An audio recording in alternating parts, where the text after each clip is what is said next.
And I wanted to. I mean, that's see. I mean, I gotta confess, like the part of our rhythm, part of the group rhythms was supposed to be having meals and stuff. I mean, and it's so easy to like get COVID has changed everything. And we normally would be at the house, and we, by the way, we need a bigger house too, because man, it get cramped up in there. Y'all know, it gets cramped in that house, and so we'll ask God to bless us. I don't know, but hey, tonight I wanted to just remind us we're in August 10th. In this prayer guide, I just want to reference this, and I just wanted to actually talk to you guys tonight. Uh, August 10th, Psalm 139, prayer guide, fill the tank, asking God to save people, and we're going to get them in water. And so we want them to be like the Ethiopian eunuch, there's water. So that's what our prayer is. Tonight is 139 verses 23 and 24. It says, pray that the Lord would reveal any sin that is hindering his work in your life or in our lives, right? And so the psalmist writes, he says in verse 23, search me, O God, and know my heart. Try me and know my thoughts. And see if there may be any grievous way in me, and lead me in the way of everlasting. So the psalmist here is asking the Lord in a prayer, search me. I mean, like, man, that's straight up, right? Search my heart, right? So he wants the Lord to search his heart, to know what's in his heart, the intents of the heart. You know, Jeremiah said the heart is wicked, right? Who can know it? Man, we need to be people that's crying out to a God to search us. Is there anything in my life that is hindering me from making much of you? It says, try my thoughts. I mean, out of the heart comes evil thoughts. And, that list of things that's we got kids in here, and so you kind of, it's the Bible, but, that list of things that's in Galatians there. But we know that our heart, it's the heart of the matter, right? And we talked about that in the Sermon on the Mount, that the heart is what Jesus is after. Man, could we do this? I know this is going to be awkward for us, but tonight, just for a brief time, right? Just for a little man, give me 3 minutes, 3 or 4 minutes. And I want you to pray what he says. Search me, O God, know my heart, try me and know my thoughts. And see if there's any grievous way in me, and lead me in the way of everlasting. Could you bow your head, close your eyes, and ask God to search your heart? If there's anything in there that needs to be straightened out, let's do that for about 3 minutes tonight.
Okay. All right. If you're anything like me, two things that come to my mind as we do this, and we'll move this to the side. That's probably the most quiet and the most still I've been all day. It's a rat race. I mean, I don't know if you like me, but I get time kind of when the girls kind of go to bed and get time to kind of marinate and relax a little bit. But man, we need that moment where we can get before a holy God and say, "Search my heart." Man, let that be a verse or verses that we keep in our mind. The second thing that came to my mind is we're talking about filling the tank, and we talk about witnessing and getting the word out and loving on people and being in the midst of people and sometimes we got to get that Noah's Ark out of our own eye before we what I'm talking about. I mean, maybe it's the pastor. I don't know. Maybe it's me. But I think we was trying to get the speck out of our brother's eye and deal with what's in our own lives. And so, but hey, that's that. Just a reminder there. That's our prayer guide. And man, I wanted to talk about real quick just some things that I want us to kind of. Can anybody tell me what the mission of Multiply Community Church is? What is the mission of Multiply Community Church? To know, go, and grow the person. To go, grow, and go tell others about Jesus. Yeah, that's the vision. That's why we got to do this. The vision. To reach people near and far with the love of Jesus Christ. Exactly. Okay. We just want to be some ordinary people, right? Used by an extraordinary God to reach people near and far with the love of Christ, right? So let me explain just two things real quick. Our vision, it's what we want to see take place, right? This is what we want to see. The mission is how it's going to take, how we're going to do that. How is it going to take place? How we're going to go about doing that. And so we're going to do it by reaching people near and far with his love. So I want to kind of talk about that tonight, just real quick, just as a reminder, we want to be a church with a cause, man. We ain't just doing things willy nilly, right? This morning I was sitting over here talking to a lady that's part of the homeless. What was it, babe? The homeless.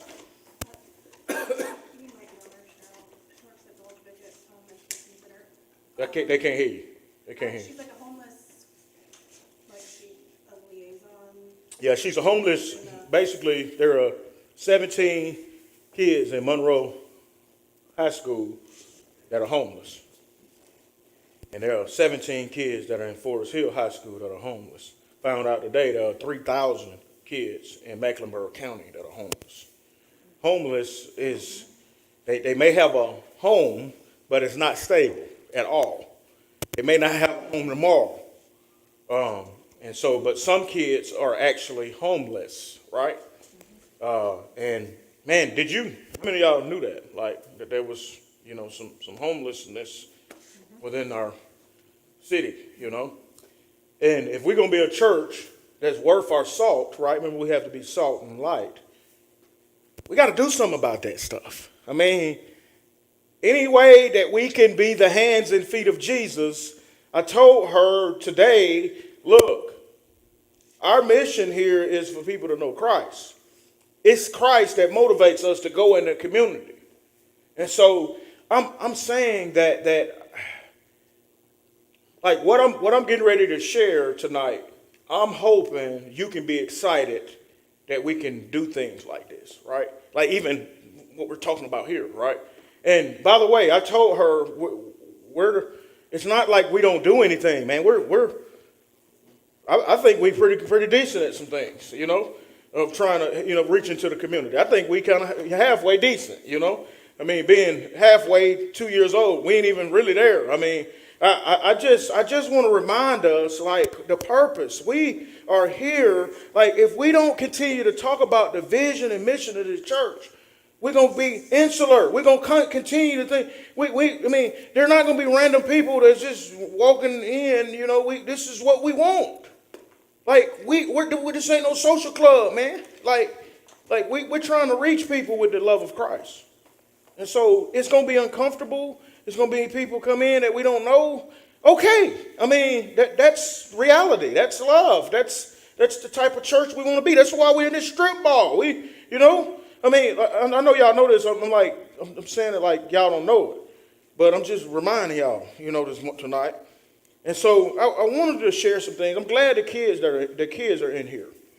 And I'm hoping that some of the kids that are not here, that people, like I'm looking at the camera, your kids that are not here, I have a vision for some kids. And so this is what I want to see, right? In our growth group, right? So the kids that are part of our growth group, we want to bless y'all, right? So this is what we want to do. So we're going to start actually when school, about 2 or 3 weeks from now, we'll send you the information, parents. And so we realize that our Tuesday night growth group, they have fun and stuff, but we still want them to have fun. But what we want to do and what we want to see, we want them to be learning about missionaries, right? We want them to be learning about folks that are overseas, that are getting the gospel out. Remember, our mission is to reach people near and far with the love of Christ. And so this is what we're going to do. Like, we're going to ask the kids that are in our growth group and those who want their kids to come be a part of the growth group. We're going to ask, they're going to be on Tuesday nights, they're going to be studying a missionary every week, right? So they'll learn about it. We'll watch videos on the missionary and current, past, missionaries. And we're going to ask them over the course of, September, October, November, December, January, course of 5.5 months. We're going to kind of put pressure to you kids to memorize scripture, okay? So we're saying probably about 15 verses, which I think is pretty doable in 6 months, right? So this is what I'm making a promise to you kids. If you memorize 15 scriptures, you faithful. Now, I'm not legalistic. You missed a Tuesday and you're not, you messed up. No, I'm not that way. But this is what we want to see. If you can memorize 15 verses that are going to be verses that are talking about sharing the gospel, right? The good news. You'll have those verses memorized. And I'm asking for you to read a biography on a missionary, okay? So this is what we want to see. We want you to memorize scripture. And I'm going to give you this information, parents. I want you to what did I just say? Read a biography. And what else did I say? Be faithful. Who? Be faithful. Be faithful. Yeah, we're going to be doing a missionary every week. I done forgot. So the reason, look, let me, could I ask this question? And I'm not trying to make things about, race, right? But I always thought, I never really saw a lot of black missionaries. And I always wondered why. What is the purpose? Why? And everybody in the room probably heard about William Carey, right? We talked about this on that Sunday. I talked. William Carey, if you hadn't heard of him, he was the father of modern missions. He's pretty much is what allowed us to go overseas, right? By the way, Michael, he was a college student. Him and a couple of college boys it was a revival that took place, and God got a hold of them guys at 19, man. And they went overseas. Teenagers can do some great things for Jesus, by the way. And they went overseas, and they went to India. And he is known as the one that kind of paved the way. Really, it wasn't him. It was first African pastor, black pastor, that didn't have his rights in America, that had to go to Jamaica. Right? I shared this. Y'all probably was asleep that day. But the point that I'm making is this. Do you realize that there are kids that look just like me and they wanted the same thing? Where are they? And so this is what I'm making a promise to the kids. If you memorize those verses, if you read that biography, a little small biography, like nothing heavy, Mariah, you got to read some heavy. So this is what the promise we're gonna make to the kids. Targeting the Martin Luther King. What did we say? Was it the Martin Luther King weekend or something like that? What we're gonna do is we're gonna pay for the kids to go to the Bible Museum in D.C., okay? So we're gonna pay for them to go to the Bible Museum, and we're gonna pay for them to go to the International Mission Board, the largest international mission board that listen, if there's anything, listen, I know as Baptists, man, we're cuckoo, we're crazy. It's a crazy thing. And we crazy, I know. But if there's one thing that the Baptists got on everybody, now I'll go to back with this one. It is the cooperative program. It is the International Mission Board. Listen, it is the largest mission agency in the world. And let me tell y'all something. It just being there in Richmond changed my life. Just being there for like 3 hours. And realizing that there are 156 people that die every day without the name of Christ, without knowing them. Oh my goodness, what we're doing. And so what I'm saying is that if there's going to be, if these kids are going to be missionaries one day, okay, we got to start them young. And you want to really know what my dream is? I got a dream. I got one too. Now, my dream is that we've been over in the Ice Morley community, right?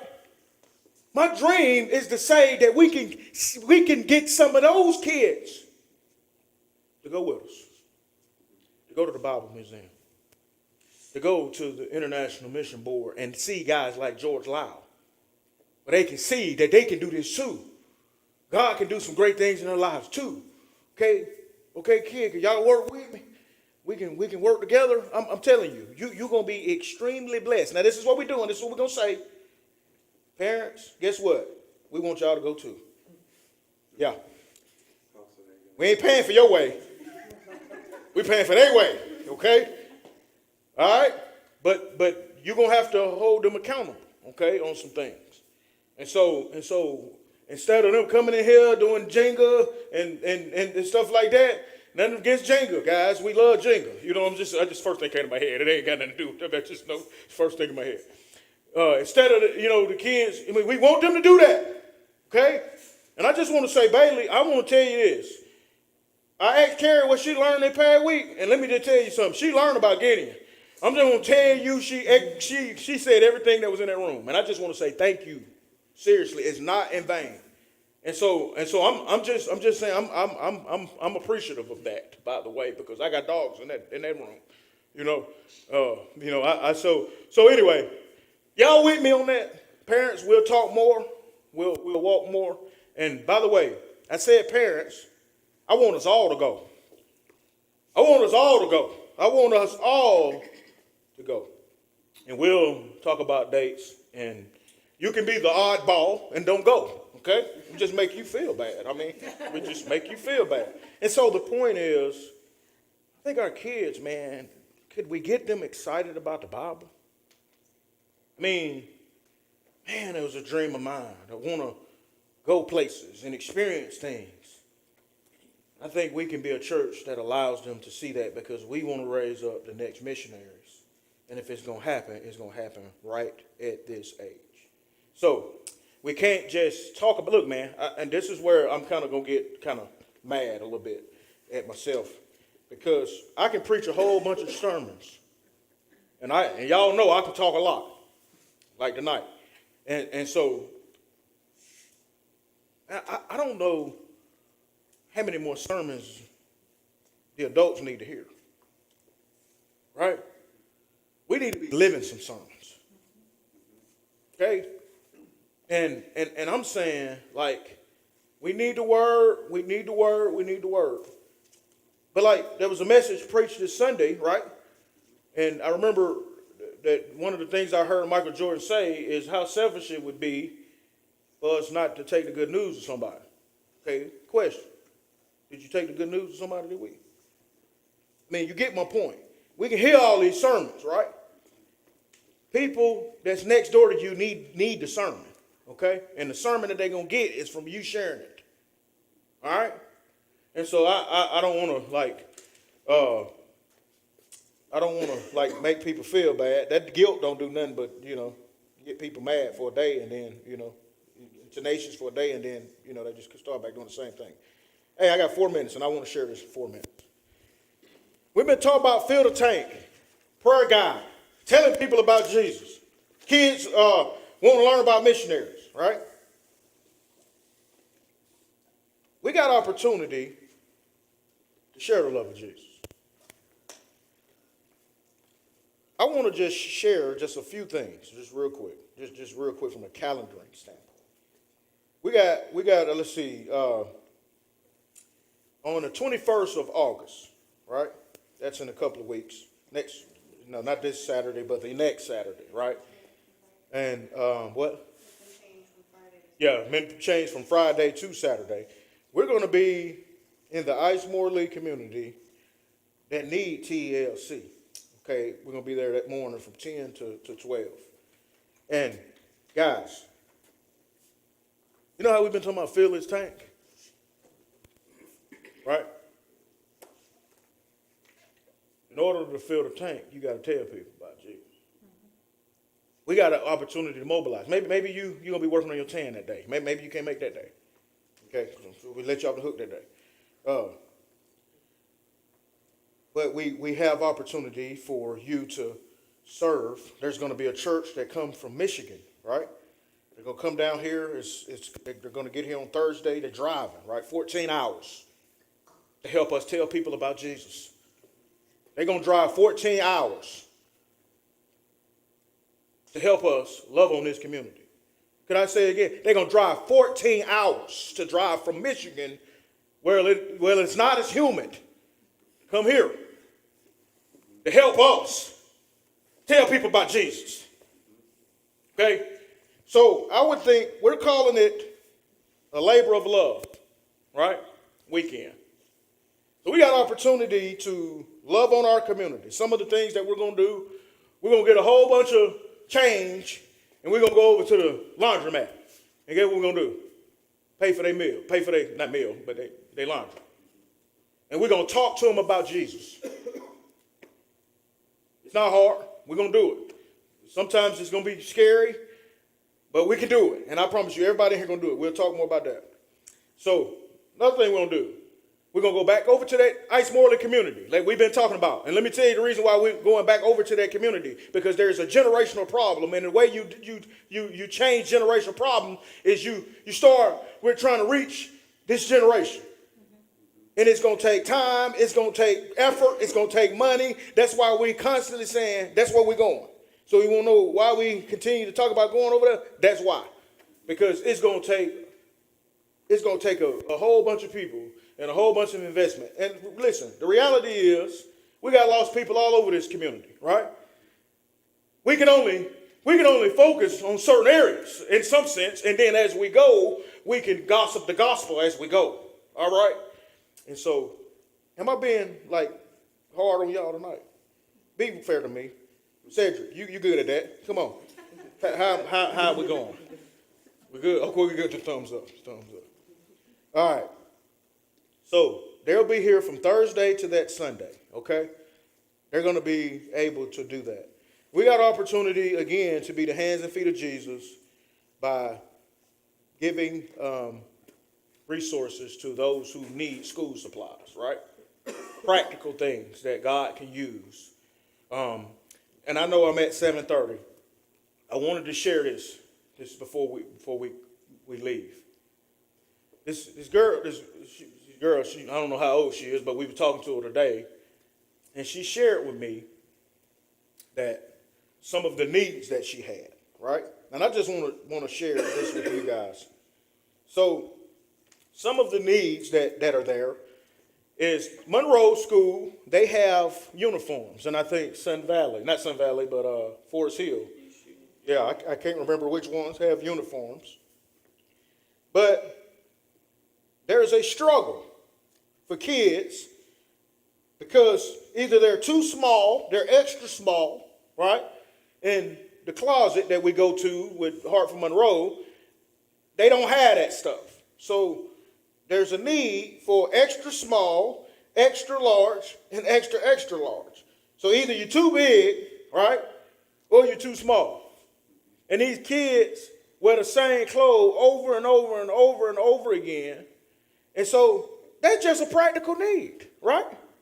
I mean, I'm just saying that there are ways in which we can be practical with his love. Another way we can be practical with his love, she shared about an opportunity for us to do a food drive for these people.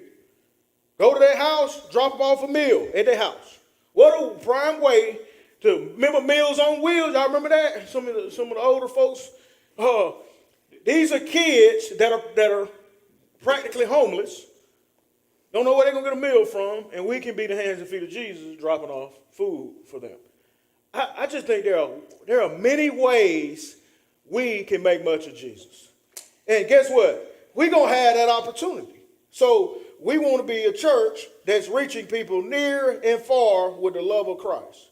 I believe that the gospel changes everything. I do. I believe the good news of Jesus Christ changes a person from the inside out.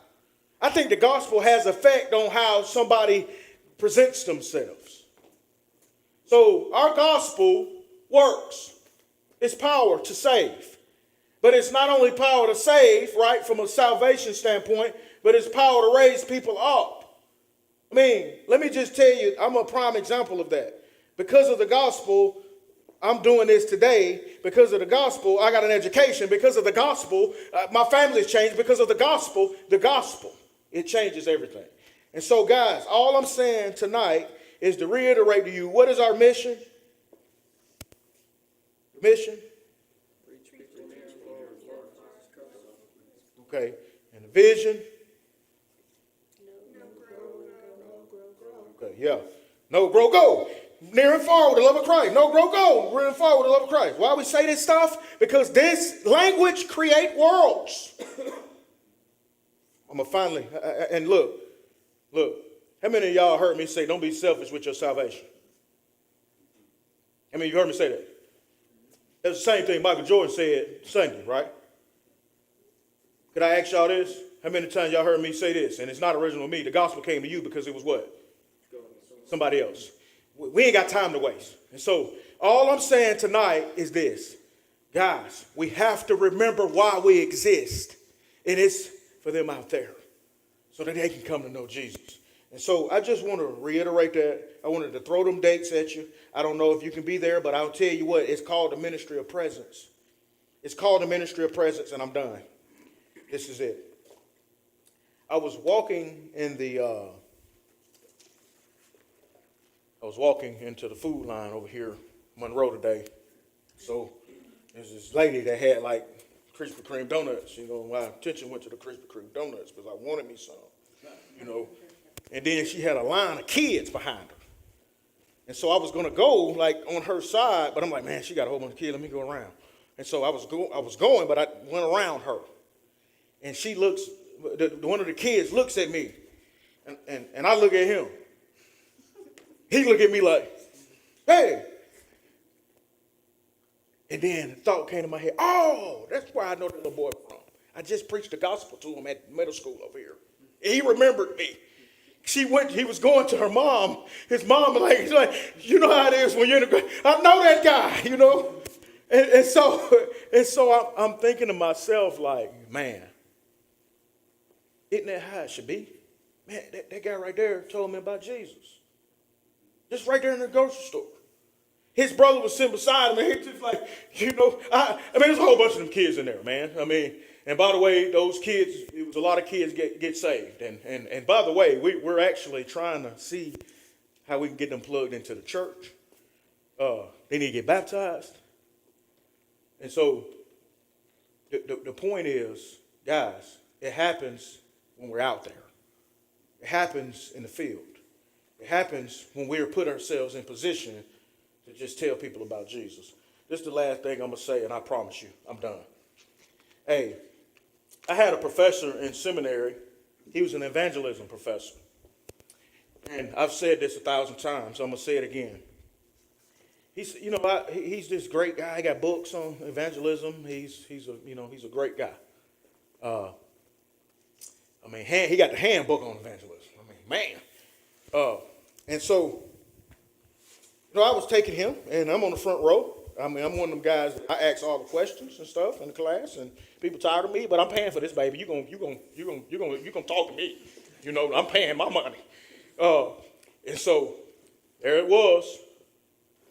I was asking questions and stuff, and I'm thinking, I want this profound, give me the golden ticket that's gonna win everybody to Jesus, right? And he began to share. This is what he said. He says, hey guys, people start coming to know Jesus. You know how they start coming to know Jesus? And we just like, we ready. We ready, baby. This is it. He said, people start to come to know Jesus by us opening our mouths and telling them about Jesus. And I'm like, I know this dude just didn't say this. So you mean to tell me I done paid all that money for you to tell me that?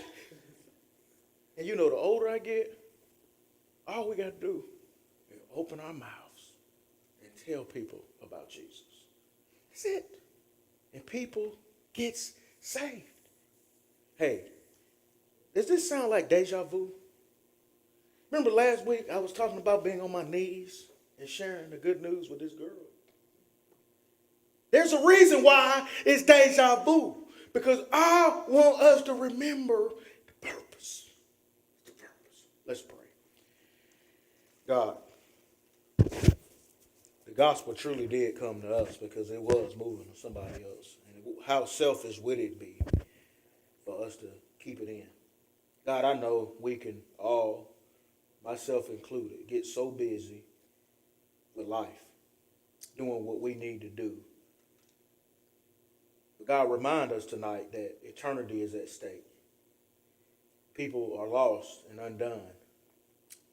God, they're searching. They're searching for you, and they don't even know it. So, God, we practically have these things that we want to put on our calendar to give us a platform to be able to share your love with people. And God, that happens every day of our lives. And so, Father, I just pray you use these things. Use us. God, let us truly be instruments in the Redeemer's hands. God, as we leave this place. God, everybody in this room have heard about this. Everybody in this room know what to do.